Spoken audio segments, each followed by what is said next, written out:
Welcome to the video. We are doing a new moon reading for October 27th, 2019.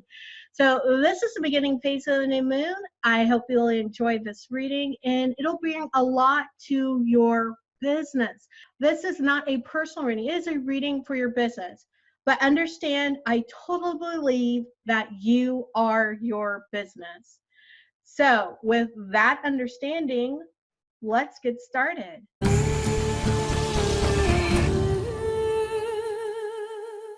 Hi, I'm Africa Archield. I'm an intuitive life and business coach, and I guide hard-working spiritual entrepreneurs who want to accelerate the growth of their business without working themselves to exhaustion.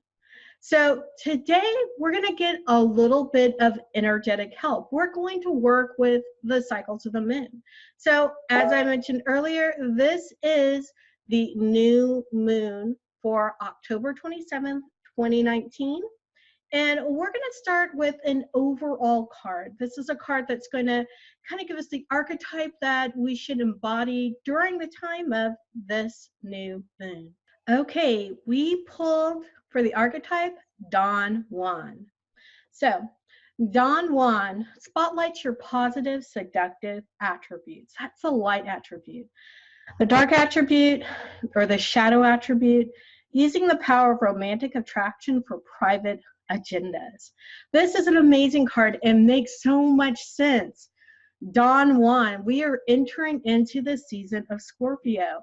And if there's anyone who knows a little bit about seduction, it's definitely Scorpio. They are the detectives, the deep divers, not only into human personalities and understanding and just what makes us tick, but into all of the mysteries. So I think this is a very good, this is a very ominous card to have come up for this reading for the new moon. So when you're looking at using the Don Juan in your business, especially during this new moon, obviously you want to highlight the positive light attributes here, right? The way that you are amazingly charismatic, the way that you are the beacon to all that you're called to serve. All right, so let's look at the rest of the spread. We're going to start out with the first card. And this card is what we're looking to manifest during this new moon. What we have in this first position, the High Priest. And what's so amazing about having the High Priest in this position, as far as what's manifesting during the new moon, this is an excellent card to have. You know, it really means that you already have everything that you need to bring whatever project you are working on into fruition. All the pieces are already there.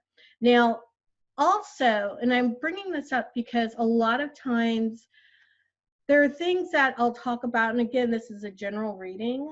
It's going out to everyone who's watching, correct? And there might be some individual things, some individual nuggets in there for you. So you might look at the cards and interpret them a little bit differently, or a card has special significance for you. And I don't know about you, but if I came up with the High Priest, right? If I came up here with the High Priest, I would be thinking about Taurus energy, right? I would be thinking of all the people around me who maybe be Taurus. I would be looking at where Taurus was in my chart to see if that, my natal chart, see if that could help me out a bit and how that interacted with other elements that are going to come up in this reading. So make sure to put those things into place too. I always say a reading tells a story, and I'm going to be sharing the story with you obviously today. So the beginning of our story starts out with, hey, this is a season to bring something new to light, and you have everything that you need to do so. And I can't think of a better start to a story than that. Now, the next part of our story is all about the energy. What kind of energy is coming in here to help us, right? And so our energy is coming from the Five of Cups. And I love this because cups represent emotion, and definitely the Five of Cups is a lot of emotion. And when you pair that out with the high priest, the one thing that the high priest is good with is intuition. And how do we tap into our intuition? Emotion. So emotions help us tap into our intuitive superpowers. And so the energy you need to bring this new project forward starts and ends with your intuition, and you get the super boost you need by having the Five of Cups in that second position. So honestly, cannot think of anything better to be there. Now, let's look at any obstacles we may have in our way. And interestingly enough, what pops up for us? The Tower. Like, I couldn't make this up. So the Tower pops up, and usually, you know, you can see that it's really just a lot of chaos, right? Chaos, a lot of chaos going on that could really throw you off the track. You know, as you grow, as you expand, I always say that it's easy when you work in the magic of effervescent flow, right? The effervescent magic of flow. However, it's easier not bump free, right? There's still bumps along the way, but when you're in that flow, it's easier. The Tower is reminding us there will be bumps along the way. So how do we overcome those bumps that are just inevitable when we're bringing forth any project, when we're growing? So when we're growing, there's a stretch, and there is going to be some places where there's discomfort, right? So what happens? What can we lean into? And the Tower is also ruled by Mars. Again, this is more energy coming into this. We're birthing something. There's a lot of energy involved. So I'm going to encourage you to visit your natal chart, figure out where Mars lies in your natal chart, and lean into that as those bumps come up in the road, as adversities come, as you're bringing this thing to fruition.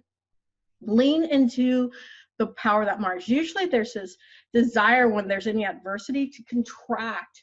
And I'm saying to lean in, use that Mars energy to really power through whatever it is. And it's there to make it easier. This is something that will come naturally to you. So make sure you know where it is in your chart so you can really use that energy. And if you don't know where it is, let me know down in the comments. I'll give you some information to go and look that information up so that you can get something accurate there. And if you need any more guidance, of course, I'd be willing to help you. All right, so let's look and see what's in that fourth position. In the position of what else wants to manifest as you're bringing this into fruition. So we have some kind of project, whether it's a course, a new offering, whatever that's wanting to come into fruition. You have everything prepared, ready to bring that forward. That's what we learned with the high priest, right? And we know we have the energy behind us to do it because the high priest gets his energy through intuition and direction. And we, in the energy position, we have the cups, which is emotion. So that's all pulled together. And we know as we run through adversity, yeah, we're going to take a look at that Tower card. We're going to lean into our Mars, right? So what else do we need to know? What else is wanting to manifest? And that's what's so interesting about our fourth position, which is our third major card. And I love triads, by the way, guys. So what is it? It's death.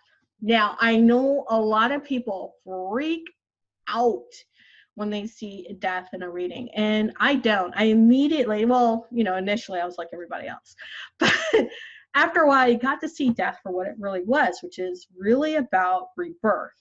So I look at death card more like the phoenix, and I encourage you to think about it that way too. The phoenix essentially dies, i.e. it's shedding away all the crap, and then it rises from the ashes, beautiful, new, ready to go. And what's so interesting also about death, remember I told you the high priest is associated with Taurus and that the Tower is associated with Mars. And what about death?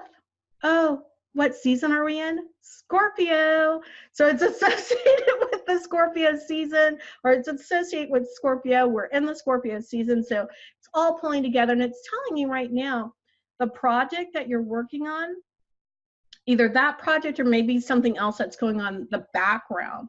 You're going to have to let some of this stuff die, right?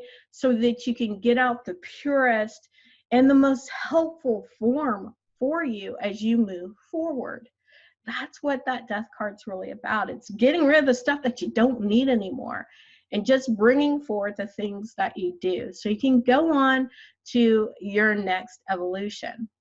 Now, I want to just point out where we are. We're almost at the end. We've got one more card that we need to look at. We need to look at that 5th position. But think of where we are in our journey so far. We know we got a project. We know we've got all the energy to make that project come to life because we're going to dial in that intuition and use our emotions. We know even when we hit bumps in the road, we're going to lean into our Mars. We're going to figure out where that is in our natal chart. And by the way, definitely figure out where Taurus is so that you can have some more insight to where that might help you with your project. Same thing with your Scorpio. Take a look at where that comes about and how that can go ahead and help you as well. So what about this last card? This last card in the last position. Are you ready? I think you almost are. So what I want you to do is if you are loving this, I really need to know that you are. So make sure to give it a thumbs up, and I'll continue to produce videos just like this. And subscribe and hit the bell for notifications so you always know when I have a new video coming out, whether it's a video like this or a video on growth hacking your spiritual business. So I know you're excited. Let's look at position number 5 and complete our story. This is all about what you need to focus on to bring all of this into life. What do you need to focus on to manifest this thing? And we've got the 4 swords. And I think, again, what a beautiful thing to have pop up here. Because what are swords? It's all about that mental activity. So we can mentally focus. It's just the most perfect thing to have. And you want to focus here on your mental foundations, right? You want to remain mentally sharp. So there are many ways to remain mentally sharp. I'm going to give you a few that typically people need to concentrate on, and it's definitely what came through for me as I was working on this. So take a look at, are you eating well, right? Are you exercising? Are you getting up and going out into the sun, right? You need to go out in the sun and do some sunbathing, even if it's kind of dark or cold or whatever is going on in your part of the world right now. Get out into the sun. Get outside of it. Just take a walk around the block, right? That helps your mental sharpness. Your connection with nature will help your mental sharpness. Drink enough water. Make sure that you have enough fluid roaming through your body freely to get out any toxins. And speaking of toxins, make sure that you're sleeping. Make sure that you are sleeping enough, right? When we sleep, all sorts of beautiful things happen within our body. And one of those things is how during sleep, the fluid, the spinal fluid will clear out gunk, literally gunk from our brains, right? And it just brings back cleaner fluid in there so that we can fire literally on all cylinders. So make sure you're treating your body well. Make sure that you're taking the time to meditate. All the things that you need to do so that you have solid mental foundations, so that you are mentally sharp as you go through this cycle, the new moon cycle. All right, so thank you so much. I really enjoyed this. I look forward to your comments below, your thoughts on the reading, and to hear some of the projects that you're going to be bringing forth. I'm really excited for you. And with that, I say peace, joy, love to you.